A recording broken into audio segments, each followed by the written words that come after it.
Hello and welcome to another Magic the Gathering Arena Brawl video, where this time we're going to be looking at Slogurk in Slogurk Fest. So Slogurk is a bit of a weird one, since the initial thought when people go is like, oh, it's a legendary ooze, we'll have an ooze tribal deck. But no, Slogurk's actually got a really peculiar sort of play style around it, since whenever a land card is put into your graveyard from anywhere, you put a +1/+1 counter on it, and then you can remove 3 +1/+1 counters to return Slogurk to your hand, and whenever Slogurk leaves the battlefield, you can return up to 3 target land cards from your graveyard to your hand.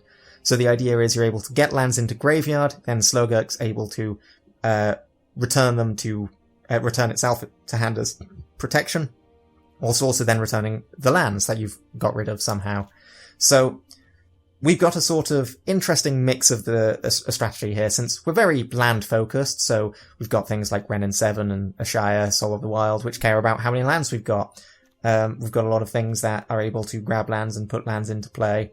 So, all in all, is able to make use of the fact that we've got the ability to throw away lands and get them back and all that sort of fun stuff.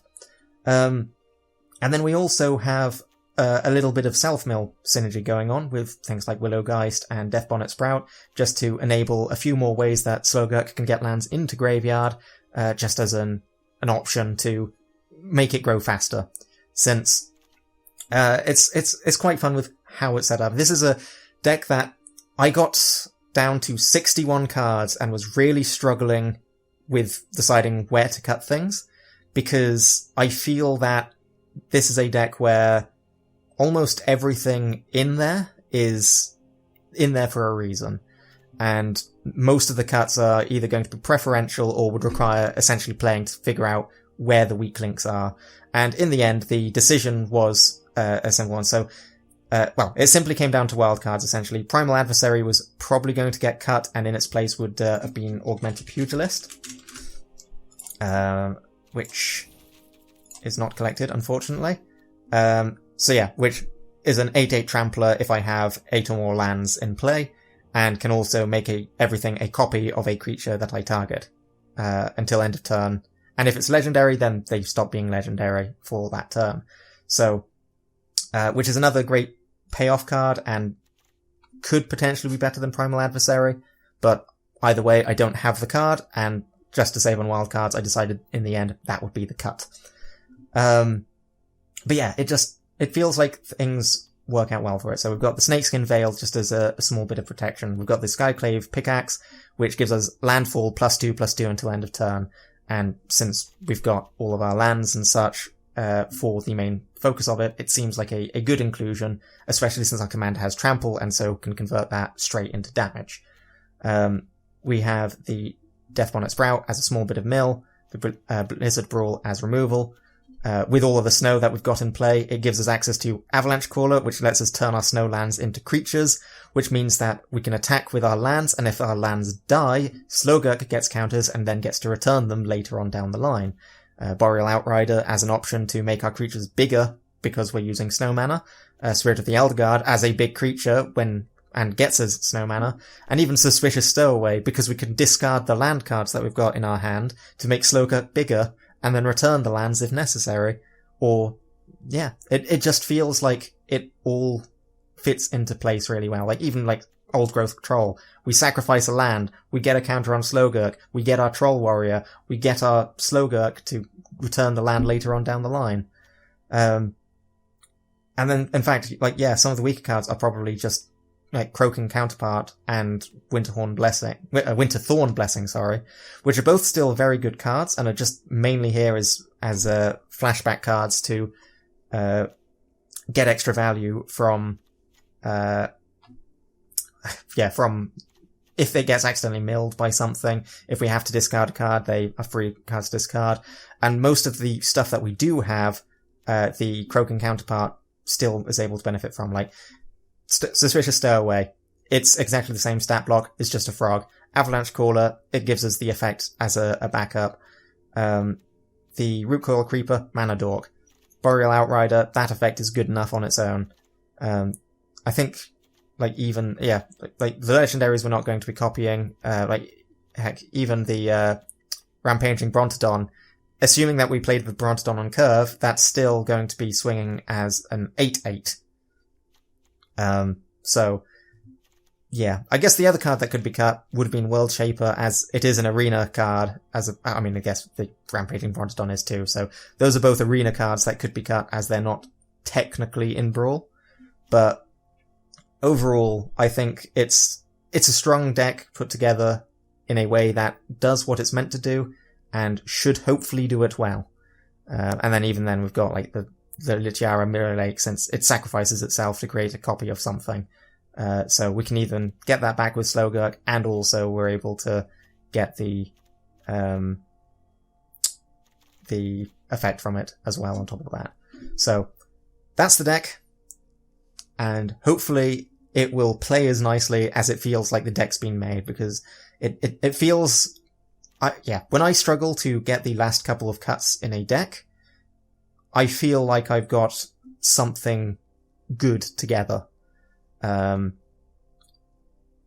it's just, but now we've got to see whether or not that's actually the case, or whether I'm just imagining things.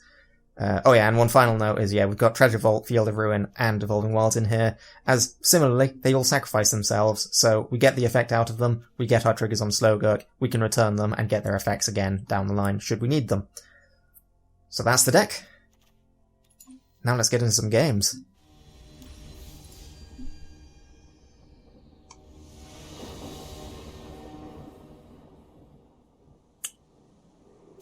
Alright, we're up against Trelasarra. This is an awkward one. I have removal, I have a way to get green. I can get down Suspicious Stowaway.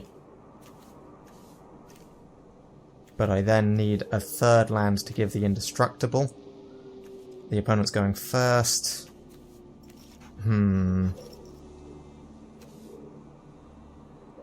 I think this is a risky keep, but I don't fancy my chances against Trelasarra in general.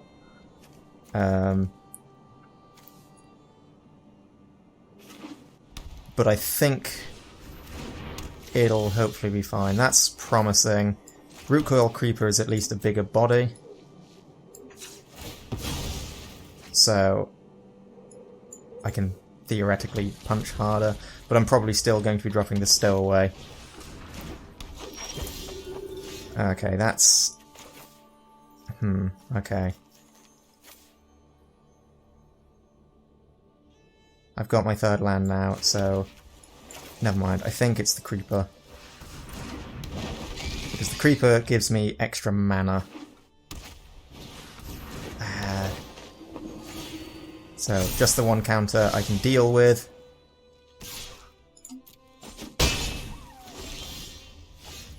Goes to hand. Okay. So, that's a 3/3. Brawls. So, okay.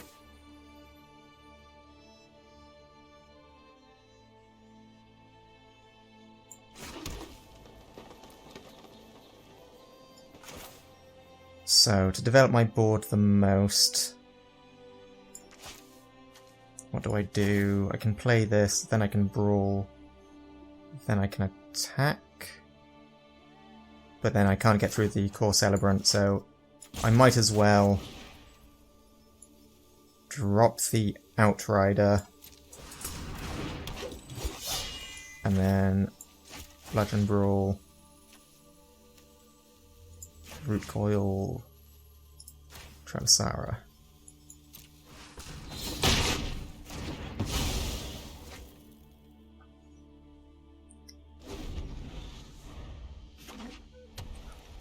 So, yeah, they can immediately replay Trelasarra and it's immediately back to a 3/3.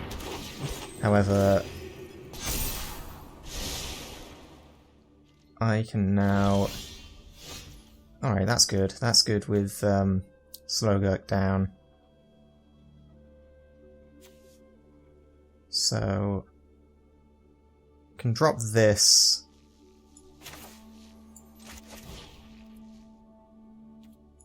Okay, that's... so enters with an additional +1/+1 counter on it, so that'll be a 4/4. That would be a 4/4.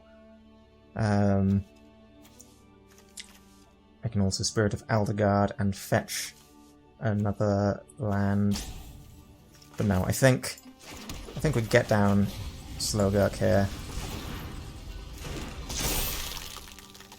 Ah, I misplayed that. I should have not let it auto-tap like that, so this would enter with a counter as well. However, I shall still play this.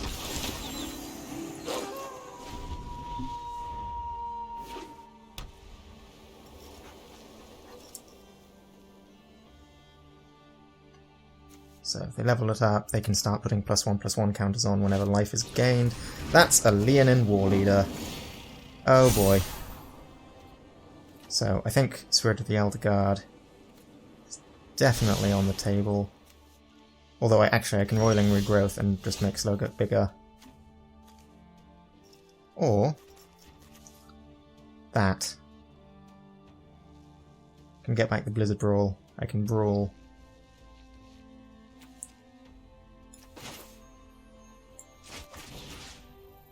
Okay, get back the Blizzard Brawl.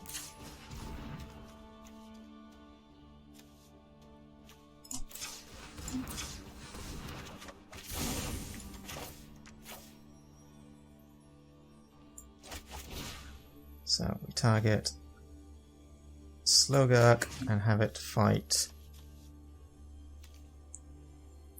Trelasarra or War Leader. Honestly, I think War Leader.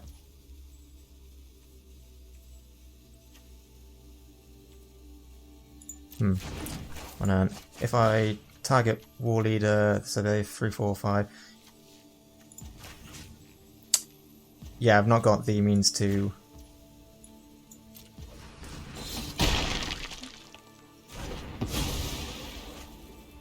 Yeah, because Trelasarra will grow significantly bigger from that. And then I'll attack with the Slogurk anyway. Just to get that through. I should have also attacked with the Stowaway. Oops. Okay, +1/+1 counters. Exile a creature with the greatest power among creatures target opponent controls. Exile a creature with the greatest power. So they're just going to make Slogurk bigger. I'm fine with this. So we'll get our snow-covered island.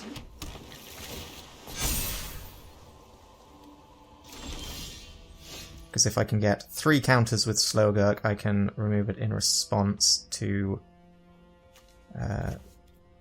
being played. So what do I do here? Spirit of the Elder Guard can come down. Get me a land. Yep.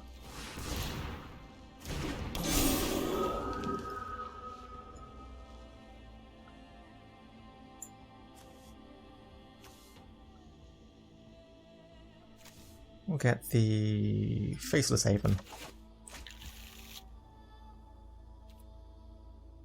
Then we'll attack with Slogurk and the Stowaway. They can double block. They decide not to. So I'll draw and discard the Bark Channel Pathway. Drop the Faceless Haven. End turn. Yep, they make Trelasarra bigger. Okay, so they can now flicker each turn, which will grow Trelasarra.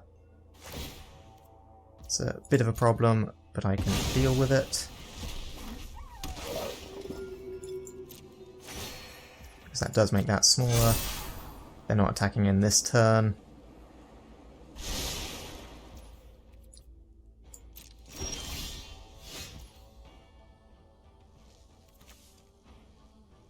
So.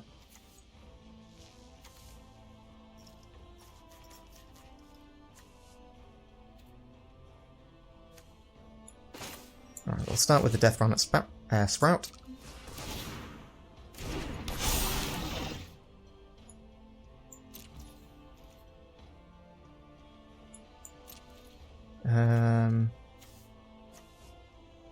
I mean, I've got the Droughts Revival at the moment, so I'm fine with discarding one of these. We'll swing with both of these. This is instant, so I can... Okay, they decide to do nothing. do I Rolling Regrowth now? I shall.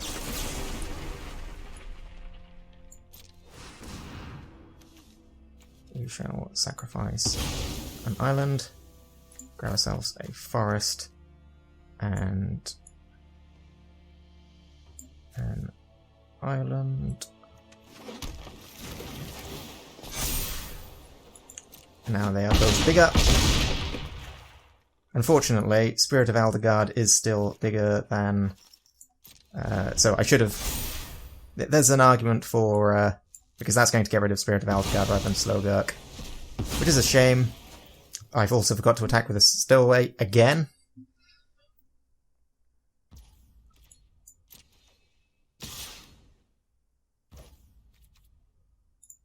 Alright, I'll take that 6. Seems like a risky play, unless they've got a plan for a board wipe. Yep, there's the board wipe. So let us activate this. And we'll move to hand. And we'll return these 3.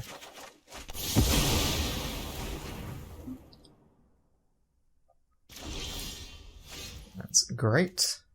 So now I can drop Slogurk. Yeah, and I've got my Evolving Wilds to immediately get another counter on him. Alright.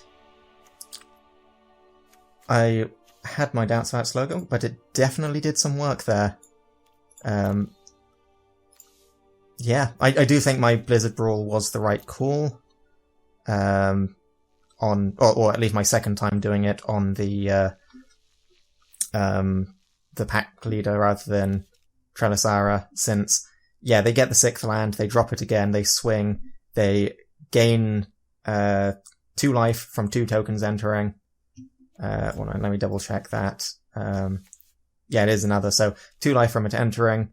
Then I believe the tokens have lifelink. Yeah, so that's another 2 triggers. So it enters the battlefield, gets its own trigger, so it's a 3-3, then it's a 5-5, then it's a 7-7, and it's already back to where it started. So I think that worked out. Then this turn it would have been Slogurk coming down. I guess I could have also swung with a Faceless Haven if I played...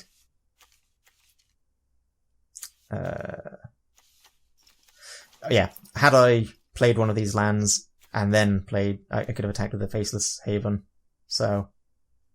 But I do think I'd have probably Slogurked Evolving Wilds, and then we'd have had the Inscription of Abundance up. Yeah. But, yeah, I was quite happy with how that went.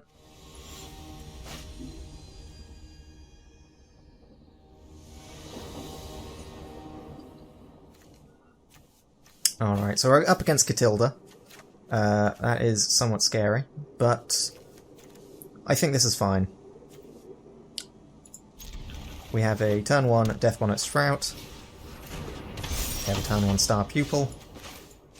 Alright, I was going to Emergent Sequence, but I think with the Suspicious Stowaway I'll drop that instead. It's probably not going to matter. I do not have an answer for Katilda, and now the mana starts getting out of control. That's a pseudo answer.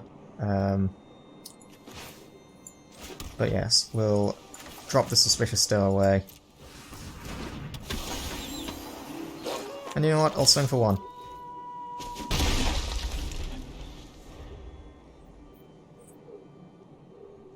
I doubt they're attacking with Katilda. I will be tapping if they did. I will be blocking if they do, sorry. But no, as expected, they just make mana. Alright, that's a creature, so I can now Slogurk.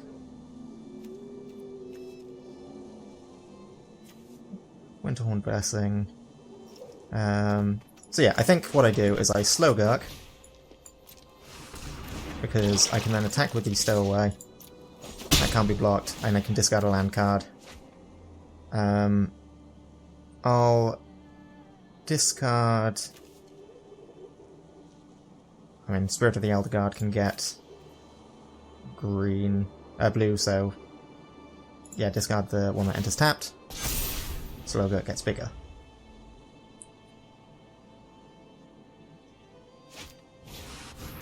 That is not good.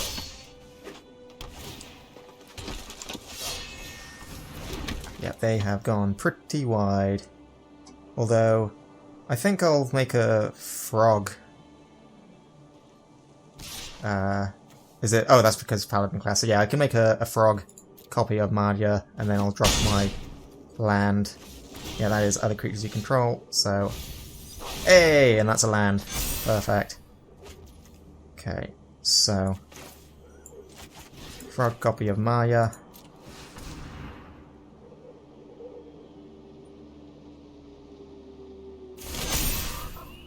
Land. So, keep Slogurk back. I'll swing with the Stowaway again.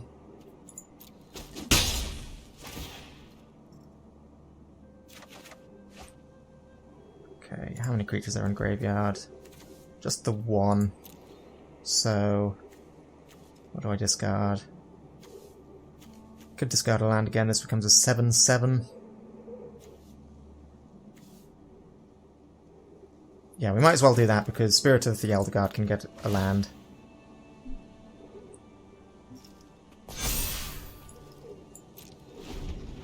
We've got the 3 counters now, so we can also return the lands.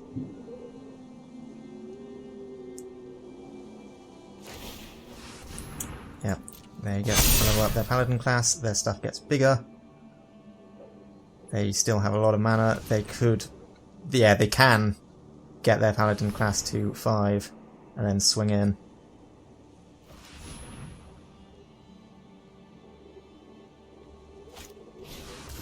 Ooh. That's a good option here in this situation. Although I could also Croak and Counterpart that.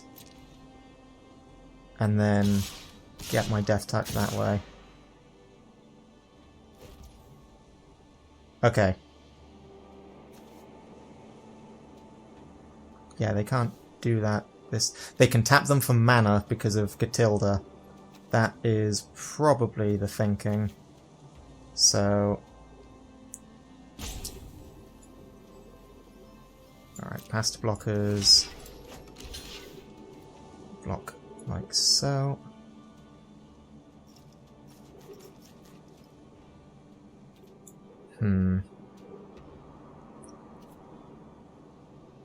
Yeah, this is an awkward situation for me to be in.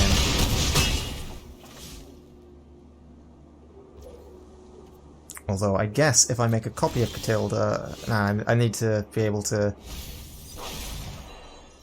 Okay, Willowgeist. That's it's an elf. I can actually get that back.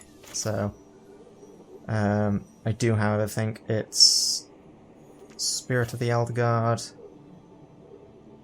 Yeah. Spirit of the Elder God.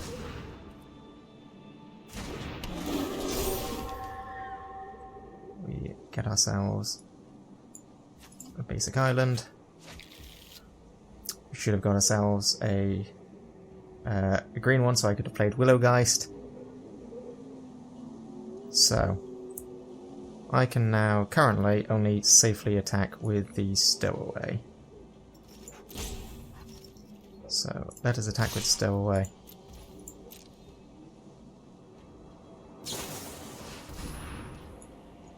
Okay, they want to exile something. Well, it's only going to the Stowaway that they can exile. I think this is probably game to them at this stage.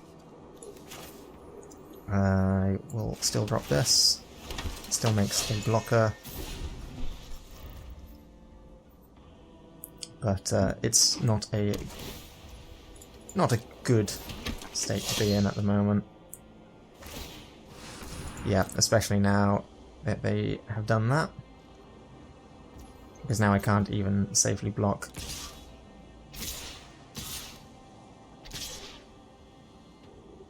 Presumably they give the double strike to Tergrid. And also it's got first strike anyway, so they can death touch that up. In fact, it death touches itself, and I can't safely remove it.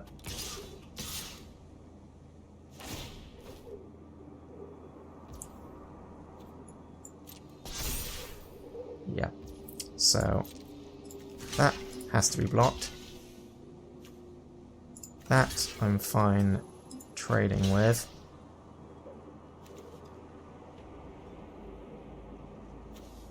And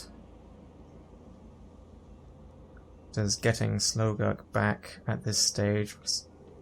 The issue is I really need to get rid of Zareth, and I don't have anything that does that currently.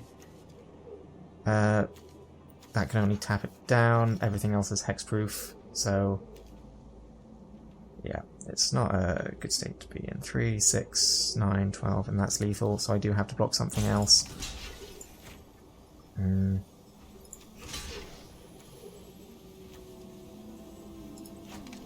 3, 6, 9. No, it's going to anyway. Just block the thing that's doing the most damage.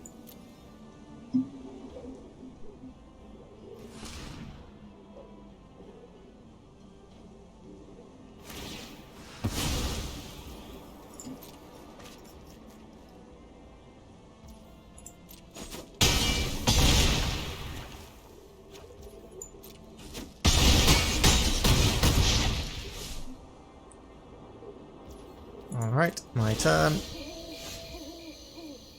Well, that's a land.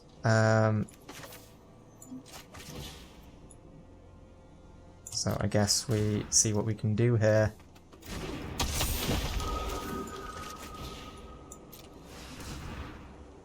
And that gains me some life when it dies, but it's not going to be enough. I could get back the Sculptor of Winter.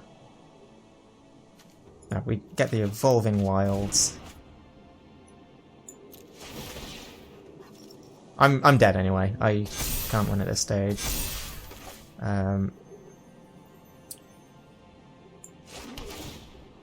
But I can get a few extra tokens.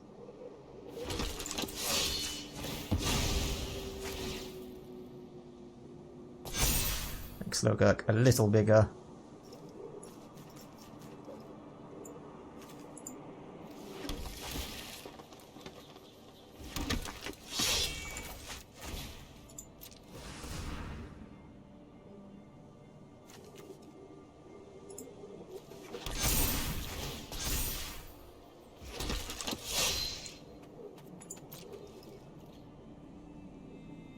And I might as well attack with this.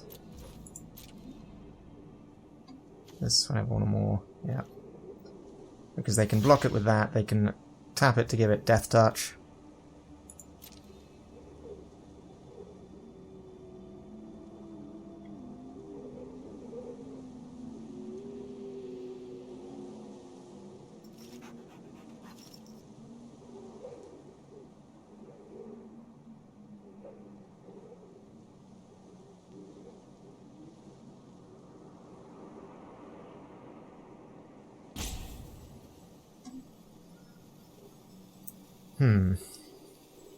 If I... Okay, they decide not to. Okay.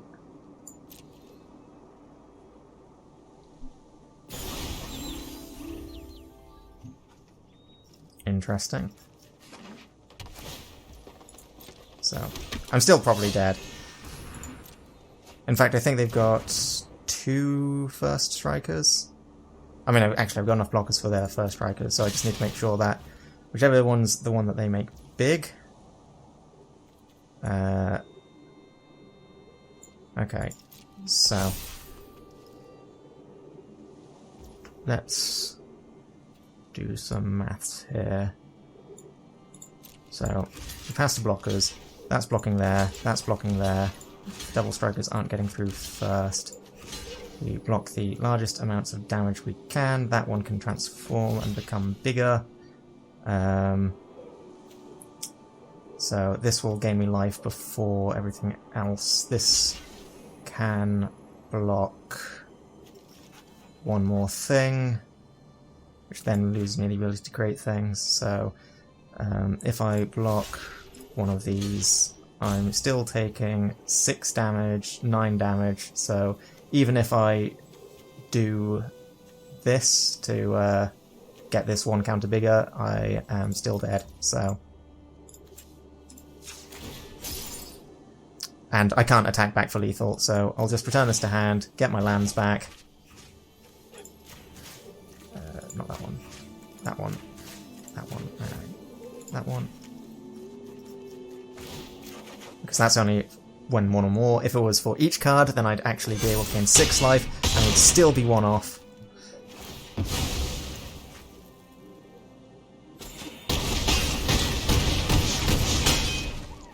But yeah. Ah well. And unfortunately that's just Katilda. I didn't have an answer for Katilda. I don't have the means to stop this. So, alright. Next game.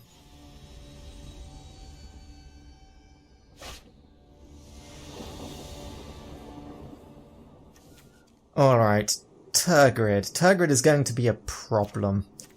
Because Tergrid can make all of my lands that sacrifice themselves go under Tergrid's control. This is a weird hand, so we're Evolving Wilds. Okay, so we can Evolving Wilds and land, and Sculptor of Winter, land. I'll keep it. I'm not 100% certain. Actually, no, if we Quandrix Campus, Faceless Haven. Okay, Quandrix Campus, Snow-Covered Island, Sculptor of Winter.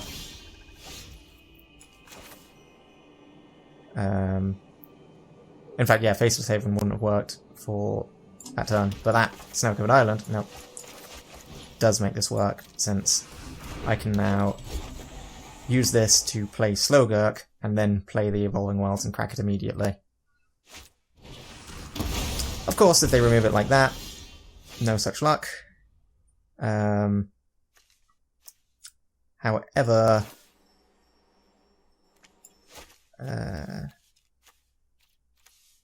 so yeah, I can still play that out, but it's just whether I played the Haven. I mean, I can't activate the Haven yet, so might as well go with this. I need more green. I've got the Storm the Festival in hand, so definitely going to want to green this up.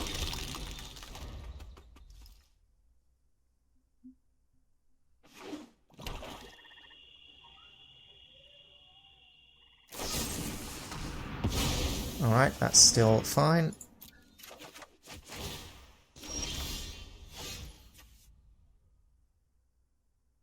Oh yeah, I'm not going to land in graveyard for it to return, so this is fine. So if I drop this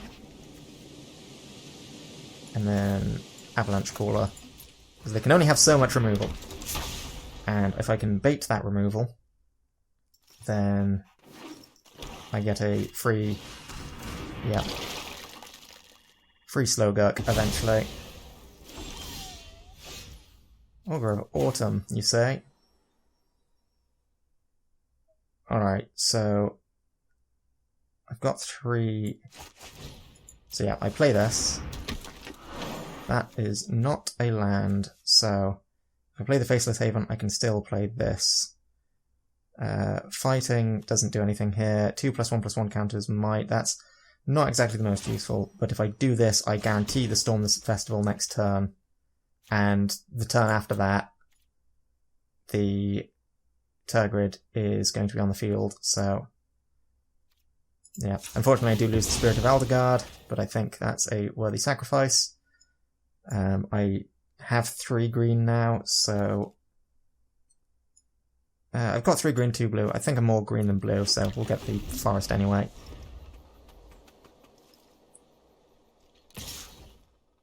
Yeah, no blocks. Brookquill Creeper is a nice pickup.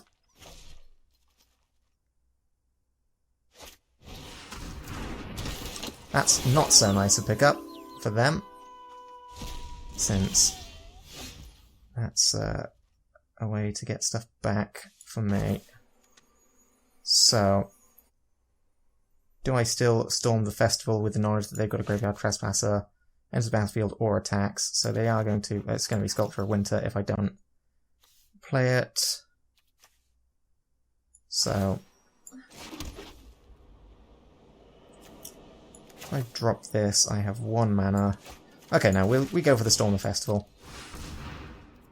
And we'll get our Boreal Outrider and Lotus Cobra, maybe? Not got any lands at the moment, so Field of Ruin, sacrificing it to destroy lands doesn't do much, and it also gives it to them. Yeah, you know what? We'll go for the acceleration at this stage, I think. So, first. No attacks.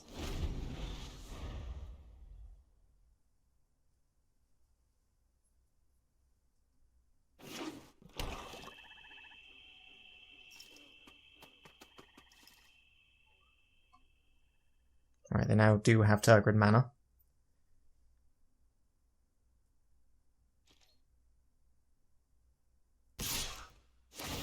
And they now presumably exile the Storm the Festival. No blocks. Alright, Death Bonnet Sprout does also enable Augur of Autumn. Not that it matters with that on top, so... Alright, next turn is where things get dicey. So... This will get one counter, so it'll be a 4/4. And then have Inscription of Abundance. And I guess this still gives it that. So now the question is, do I play the Root Coil Creeper or keep the Inscription open? I think honestly I keep the Inscription open. Because if they go to remove Slogurk, I've got options, basically. I can't remove Tergrid with it, unfortunately. Highest mana value, which is my choice, essentially. But they get whatever it is I choose. They do not have snow permanents, so... This is an interesting one, actually. So... that resolves. If I sacrifice Slogurk, it comes back under... I believe I get to put in Command Zone. So... Augur of Autumn is taking a risk, but I can fight it and kill it. Options. Yeah, I'll do this because then Graveyard Trespasser can't safely attack.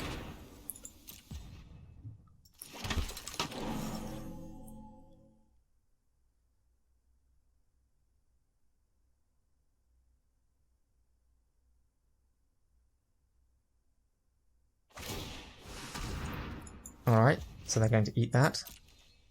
That's fine. They're attacking anyway.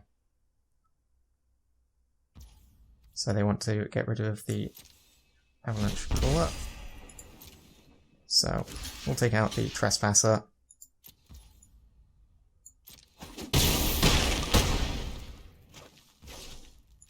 And this now works out in my favour, as I believe I can kick this for 5 mana. Attach whenever land is rapidly under your control, the equipped creature gets +2/+2 until end of turn. So, unfortunately, no lands in hand currently. Can't get anything back either with that. So, 5 mana leaves me with 2 mana. So, Root Coil Creeper.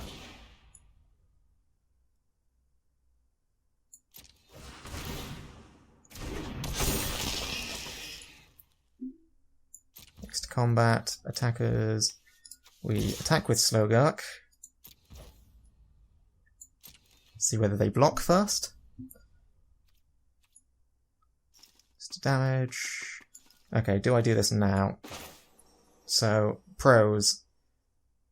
Get in an extra 2 damage. Get to remove Tergrid immediately. Now, I think I hold off because I want them to try and force a sacrifice. So, I mean, yeah, try and get them to force a sacrifice, and then I can fight in response.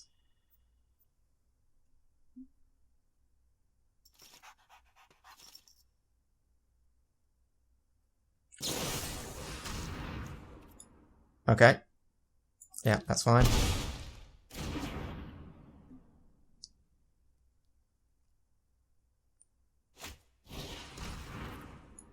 Okay, no problem.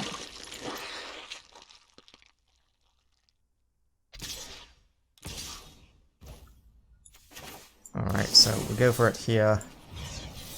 So 2 counters and a fight. Creature you control, creature you don't control.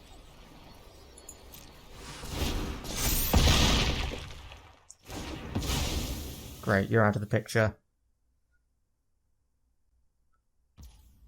Pass to blockers. Block with Root Coil.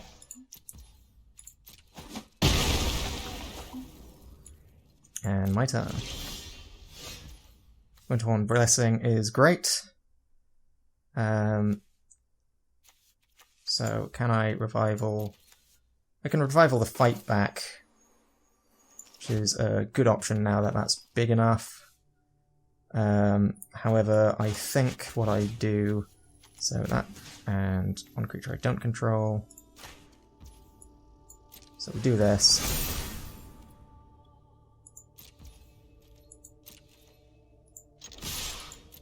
Attacking for 10. Yep. Pretty much have to block there.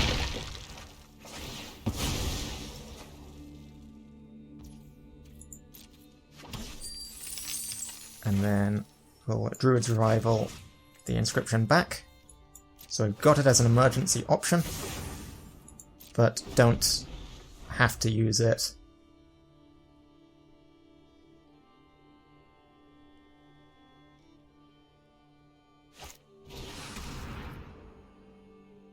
Alright, so each person sacrifices a creature, the greatest power among creatures they control.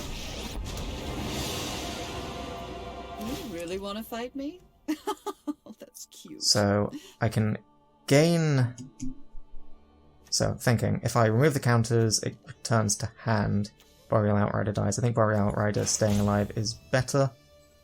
I can gain 6 life now, though.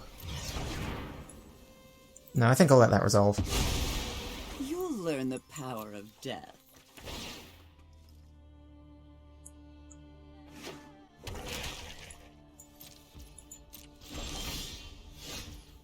Okay, so...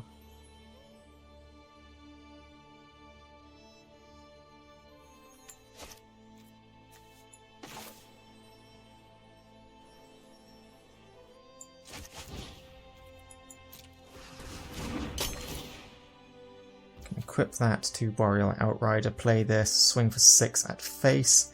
It's really risky. In fact, it's arguably too risky.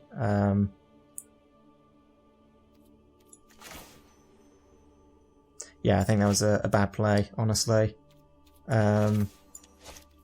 Because, yeah, Professor Onyx needs to die. I die if there's too many instants of sorceries. So...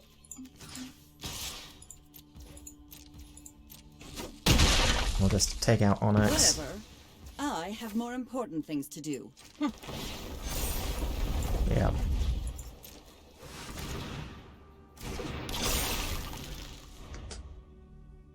However, I do believe I can lethal next turn if they don't get enough things down.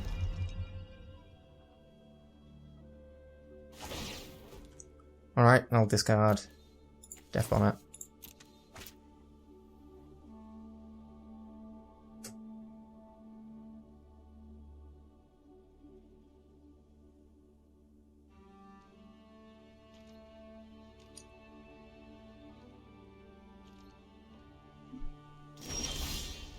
Okay, so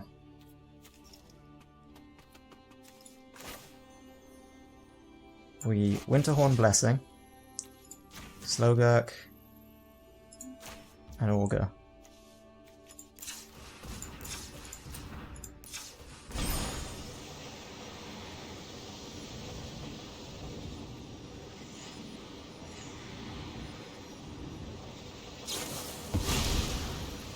Enters tapped.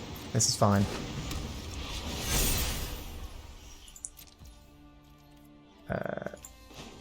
animate the Faceless Haven. Thank you. And game. There we go. Got there in the end. Ebon Death. Yeah, Ebon Death entering tapped is what got them there. So, with the facts that, like, yeah, maybe I could have gone for the Skyclave and swung, but this was the exact same clock. Had they played the Tergrid side, then what happens? That's a 4/4, so I could fight with 5 mana with this again and remove the 3 for 5. And then I've not got... Oh no, I have the Faceless Haven, so I'm able to fight and kill one, tap down the other, and swing in. But I then... And then they were only down to 6, so... I think it was I think it was too risky to let Professor Onyx live. Especially when I wouldn't have the emergency valve of gaining life with the inscription. Fortunately, their creature entered tapped and it wasn't removal, but yeah, I think that worked out relatively favourably for us, so I'm quite happy with that. So that was the deck in action, and I think overall I'm quite happy with how it went. I definitely felt that there weren't any pieces that I was going, no, this doesn't actually provide any benefit here, it's not good enough, it's not doing its thing. So, every little bit did manage to add to the deck. So I'm quite happy with the state it's in. Could potentially use a little bit of tweaking here and there, which, with more games would be able to iron out where exactly the kinks are and change it accordingly. On top of that, we also have Crimson Vow just about to come out. May even already be out by the time this video is published. And there are a few cards in there that could potentially end up in this deck. Just as a starter, there's a few more things that care about mill and having things in graveyard, which, whilst not in comparison to like old stick fingers, quite as necessary, but milling does still grow Slogurk, and Slogurk is then able to get those lands back, so it's a perfectly valid thing to consider and build in for. There's also one card which I'm considering, essentially in the same sort of spot as Skyclave Pickaxe, which is Spiked Ripsaw, which gives the creature +3/+3, and whenever equipped creature attacks, you may sacrifice a forest. If you do, the creature gains trample until end of turn. So it's 3 mana rather than 1, and it doesn't auto-equip, which are the downsides to it. However, the plus side is it does always give the +3/+3, which with Slogurk, it's got trample already, so we don't need to sacrifice forests. But having the ability to sacrifice them to give trample, with the ability to then get them back with Slogurk, is a fair option, I feel. In fact, that's also got trample, so I guess that can also be equipped with it. That doesn't, but is more of a mill engine than anything else. So yeah, there is an argument for it, just as another means of, it's a little bit more consistent, since in that one game, Skyclave Pickaxe did actually only get the single landfall trigger, but my hope with it is more of it being a card that can be played early to give the immediate buff quite quickly and getting that extra aggression, whereas Spiked Ripsaw being 3 mana to play, 3 mana to equip, might not actually be as good, since whilst, in theory, being able to sacrifice lands is better, better for Slogurk's effect, to give trample with an effect that will always give the +3/+3 as opposed to the usual +2/+2. It is still 6 mana that's being invested into getting that onto something, and since it doesn't auto-equip, it's got a bit more work that's got to be put into it, especially since the opponent can then expect the equip and remove the creature and essentially waste our entire turn. So, yeah, I'm happy with how it played out, and I'm looking forward to seeing what changes, if any, get made with Crimson Vow. So, thank you all for joining me. Take care. I hope to see you next time.